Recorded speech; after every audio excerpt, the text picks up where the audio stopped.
ओम नमः सिद्धम। ओम सजात्म स्वरूप परम गुरु शुद्ध चैतन्य स्वामी ने नमः। छद्मस्त वाणी में विशेषतः गुरुदेव अपने अनुभूति में जो घटित हुआ उसका विशेषतः वर्णन कर रहे हैं।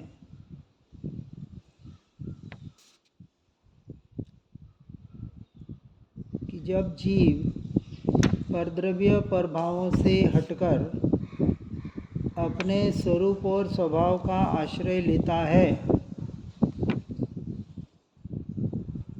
और अपने में लीन होने का प्रयास पुरुषार्थ करता है, तब किस प्रकार की अनुभूतियाँ होती है, किस प्रकार का आनंद होता है, किस प्रकार की आकुलता रहित दशा होती है।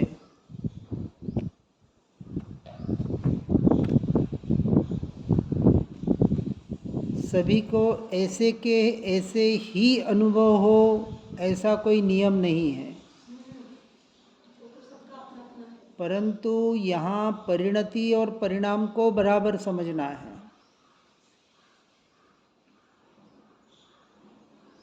क्योंकि गुरुदेव ने विशेष जो षटकमल की साधना बताई है,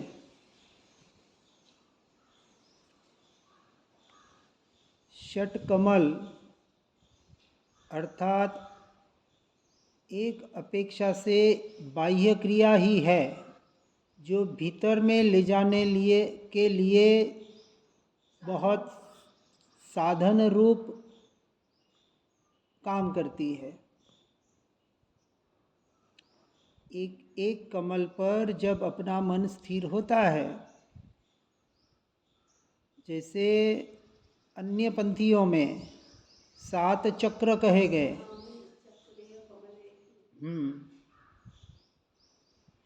जैन दर्शन में कमल की साधना बताई गई है धर्म ध्यान के प्रकरण में।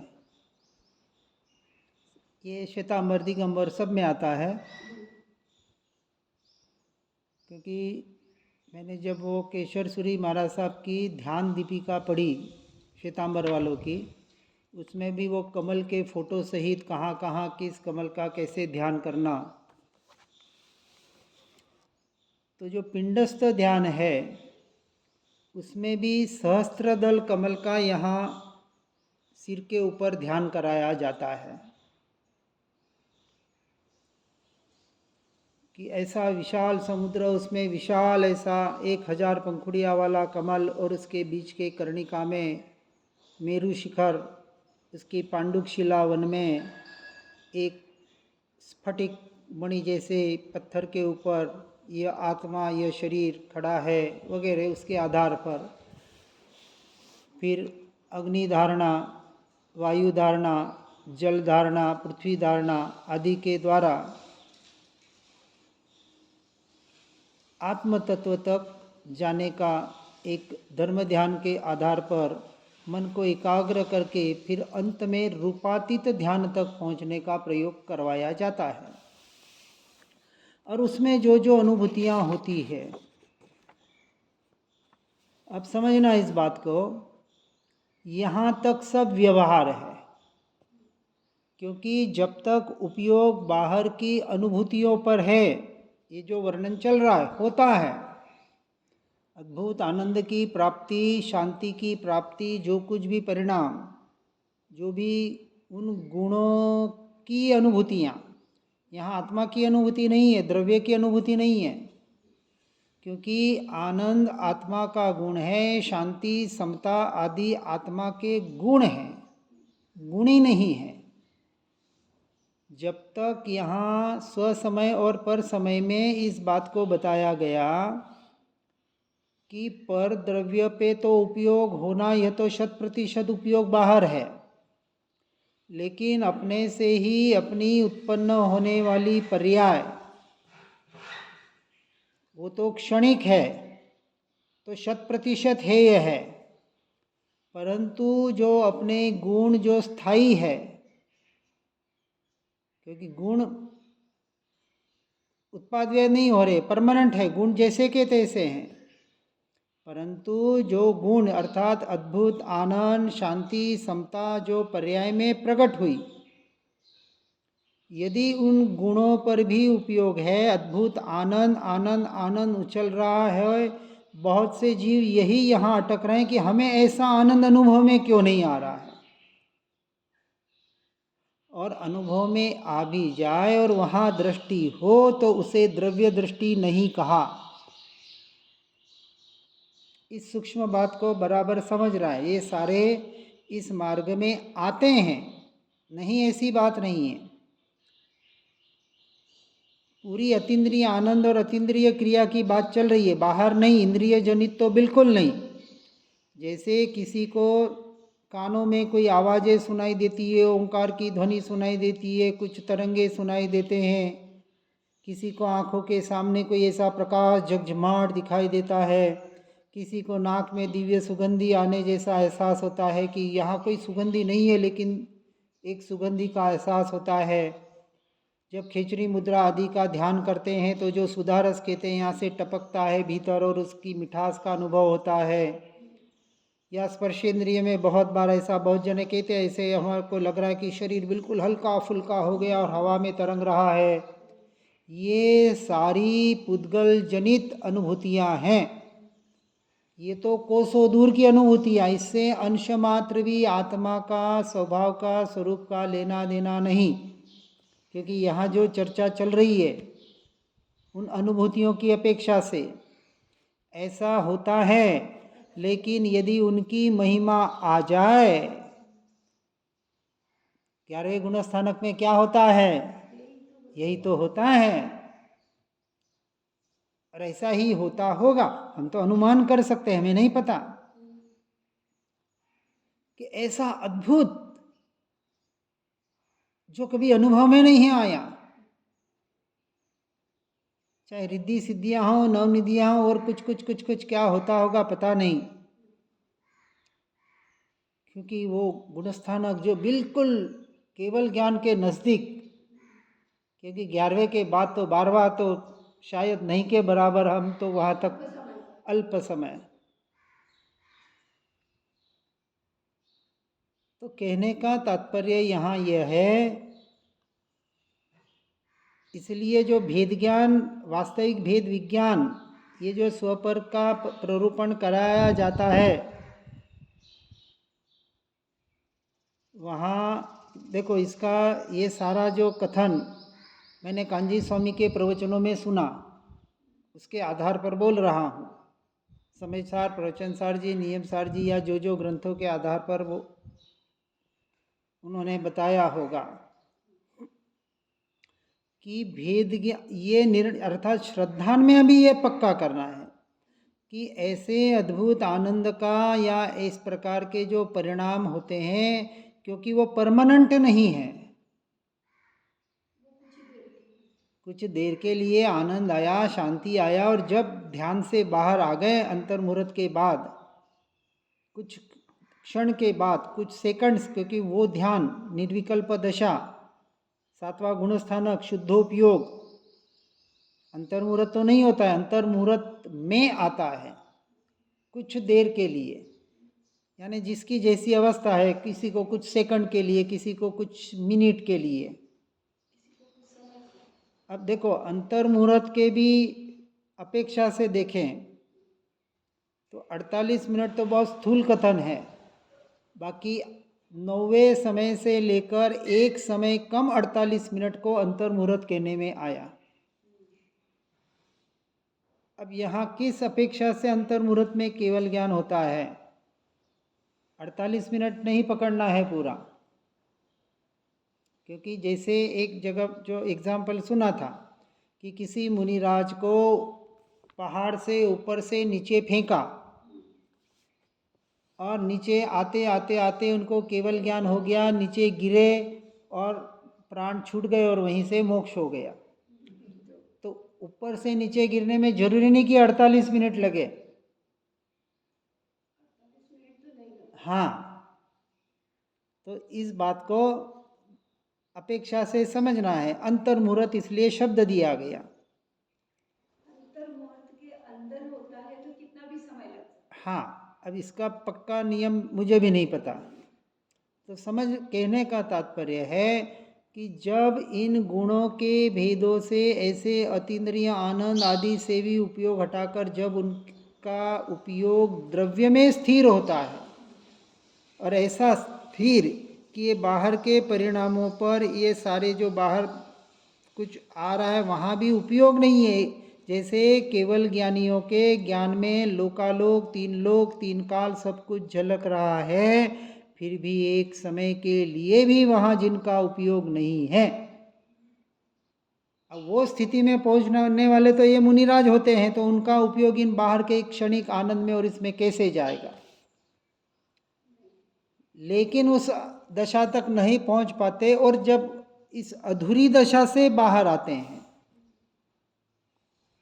क्योंकि अभी इस पंचम काल की अपेक्षा से सातवें गुणस्थानक के ऊपर मुनिराज नहीं जाते, तो छठे सातवें में जो अनुभूतियां हुई वो सातवें से जब वापस छठे में आए तो उन्होंने ये अनुभूतियां लिखी। अभी आठवें नवे की कोई बात नहीं है। अब यहां कह रहे हैं कि सत ही सत्य है, सत सही, और सत एक ही है। मैं त्रिकाली धू, भगवान आत्मा परिपूर्ण अभेद अखंड एक, द्रव्य जैसा का तैसा, लेहू रे लेहू, जैसा है वैसा स्वीकार, और उसमें एक रूपता, उसमें लीनता का पुरुषार्थ, ये परम सत्य और उस परम सत्य की प्राप्ति का पुरुषार्थ। इसलिए सत्य तो एक ही है, सत्य अनेक नहीं है।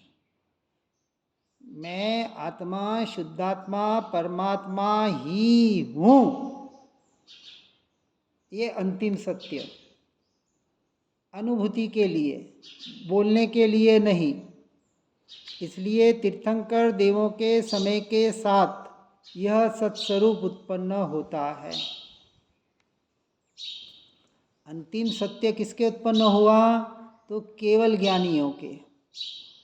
और तीर्थंकर देवों के समय के साथ जनरली कहा जाता है कि तीर्थंकरों के हाजिरी में ही केवल ज्ञान होता है। अब उसका अपवाद होगा तो मुझे नहीं पता। तो नियम से शाइक संकीर्तिपना आएगा, तीर्थंकर परमात्मा, केवली परमात्मा मिलेंगे, उनके आगे हमें केवल ज्ञान प्राप्त होगा और उस भव में मोक्ष होगा, अर्थात दीक्षा भी आएगी, लेनी नहीं पड़ेगी। कि तीर्थंकर के प्रत्यक्ष तीर्थंकर होंगे तभी केवल ज्ञान, ऐसा सुना है मैंने कहीं, उसका कोई और अन्यथा हो तो पता नहीं। ऐसे स्वरूपाचरण में आचरण ही वास्तविक स्वभाव है। मेरा स्वभाव क्या? चौथे गुणस्थानक में जो स्वरूपाचरण चारित्र प्रकट करना है और जिनके हो गया है, तो दोनों का आधार एक ही है। चौथा गुणस्थानक प्रकट होने के पहले भी ज्ञान स्वभाव में आचरण करना है, और चौथे के बाद भी ज्ञान स्वभाव का सहारा लेके ज्ञायक में आचरण अर्थात लीनता, एक रूपता करनी है। ये यहाँ बता रहे हैं, यही स्वभाव है। क्योंकि आराध्य स्वयं चिद रूप है, आलाप द्वादशांग श्रुत समय है, और ध्रुव शुद्ध स्वभाव है, अनंत निर्विकल्प बिंदु स्वरूप ऐसा यह शुद्धात्मा है। ऐसे रत्न जड़ित हार आए हैं। कौन से हार, कौन से रत्न? बाहर के नहीं। हाँ, ऐसे अनंत गुण और अनंत गुणों की वो रत्नमाला, वो जिसने अपने गले में पहन ली, किसने? सम्यक दृष्टि ने भी पहन ली। क्योंकि मोक्ष का टिकट कन्फर्म, अब जाना ही जाना, होना ही होना, मुक्ति की ओर प्रयाण। मोक्ष माला कहते हैं ना, श्वेतांबर वाले उपधान तप करते, उसमें मोक्ष माला पहनाते हैं, इसने भी पहनी थी। हाँ बिल्कुल, बस मोक्ष माला पहन ली, मोक्ष पक्का। अब पता चला उस मोक्ष माला से मोक्ष पक्का नहीं हुआ था। यूं कहें कि वहां मोक्ष मार्ग की शुरुआत भी नहीं हुई थी तब तक, क्योंकि वहां आत्मा और स्वभाव का और ये ध्रुव और ये भेद ज्ञान और ये इसका पता ही नहीं था, और मोक्ष माला क्रिया के आधार पर पहन ली थी। जो जब अपनी अपनी परंपरा, अपने अपने अनुसार ठीक है। इसलिए कहा लीजिए, स्वीकार करिए, ग्रहण करिए, पुकार पुकार करके रहें। गुरुदेव, हर ज्ञानी पुरुष, हर सत्पुरुष, महापुरुष, उनको करुणा आती है। हमने पाया, सारा जगत पाए इसे, और भीतर में श्रद्धान होता है, न किसी को कोई दे सकता है, न ले सकता है, फिर भी अपेक्षा से शुभ भाव आते हैं। अरे शुभ भाव नहीं तो क्या शुभ भाव आएंगे? अर्थात रत्न जड़ित हार मालाएं चढ़ाओ और अपने चिदानंद चैतन्य को समर्पित करो। किसको? किसको पहनानी नहीं है, स्वयं से स्वयं को पहननी है। क्योंकि माला भी स्वयं के पास है, वो रत्न भी स्वयं के पास है, और पहनने भी स्वयं को है। अर्थात पर्याय में उसे प्रकट करना है। जो रत्न गुण रूपी इस आत्मा में, सत्ता में अनादि से पड़े हुए हैं और अनंत काल तक जैसे के तैसे रहने वाले, जैसे के तैसे, एज इट इज, उसका स्वीकार। इसलिए मेरे पास वही माला है, और ऐसी माला मुझे चिदानंद चैतन्य को स्वयं से स्वयं को समर्पित करनी है, ये बता रहे हैं। और श्री गुरु दयालु ने यह प्रसाद दिया है, तो लेओ और धारण करो। लेहुरे पहिरावहु,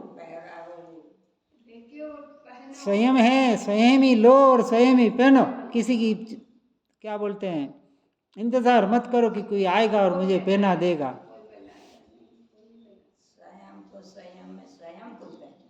कहीं बाहर हो तो कोई लेके तुमको पहना दे, बाहर है ही नहीं, वहां तो कोई पहुंच सकता नहीं। परमात्मा भी वहां पहुंच नहीं सकते, वो भी उनके स्वभाव में पहुंच सकते हैं, मेरे स्वभाव में वो आ नहीं सकते। तो मेरे स्वभाव में तो मैं ही जा सकता हूँ। हर जीव अपने स्वभाव का मालिक है, और दूसरा कोई नहीं है, हो ही नहीं सकता। इसलिए ऐसा त्रिकाल स्वभाव, उसे पर्याय में प्रकट करना है। इस तरह से अपने आत्मस्वरूप को समर्पण करो। जो माणिक्य मुक्ता राशि है, उससे विभूषित यह शुद्धात्म स्वभाव है उसका स्वीकार। ऐसे गुणों के समूह से जो अलंकृत है, अतः जिसके जो प्राप्त हो जाए उसके वही रत्न स्वभाव प्राप्त करने योग्य है। अन्य कुछ भी प्राप्त करने योग्य इस सृष्टि में, संसार में दूसरा है ही नहीं। प्राप्त की प्राप्ति, अब कहेंगे मेरे पास ही है, उसको प्राप्त क्या करना? भाई तेरे पास है, लेकिन अभी पर्याय में प्रकट नहीं है। पुरुषार्थ भी पर्याय में करना, प्रकट भी पर्याय में करना, निर्णय भी प्रकट में करना, साधना भी पर्याय में करनी, और साधन भी पर्याय में ही होगा। सब कुछ पर्याय का परिणमन, क्योंकि द्रव्य तो त्रिकाल, शुद्ध शुद्ध शुद्ध, जैसा का तैसा, उसमें कुछ भी करने जैसा है नहीं, अरे कर सकते नहीं।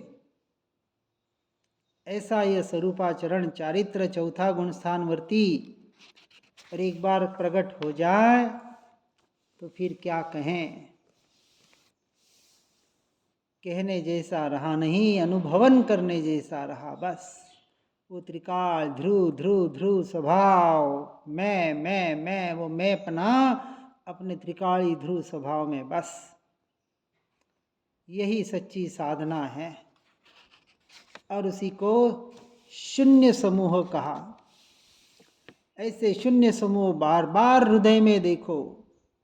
संपूर्ण 3.5 करोड़ शून्य, अर्थात जितने रोम, हर रोम रोम में उसे अनुभव करने का प्रयास करो। उस परिपूर्णता को, उस अखंडता को, उस अभेदता को, जो मैं हूँ। संपूर्ण शून्य बिंदु के आकार स्वरूप में उत्पन्न है और अपने द्रव्यादि और ज्ञानादि चतुष्टयों में यह शून्यता उत्पन्न है। इसलिए अब पालकी बता रहे हैं, कौन सी पालकी निकालनी। पालकी सहित लिवाउन को आए अथवा पालकी जी को लिवाने आए।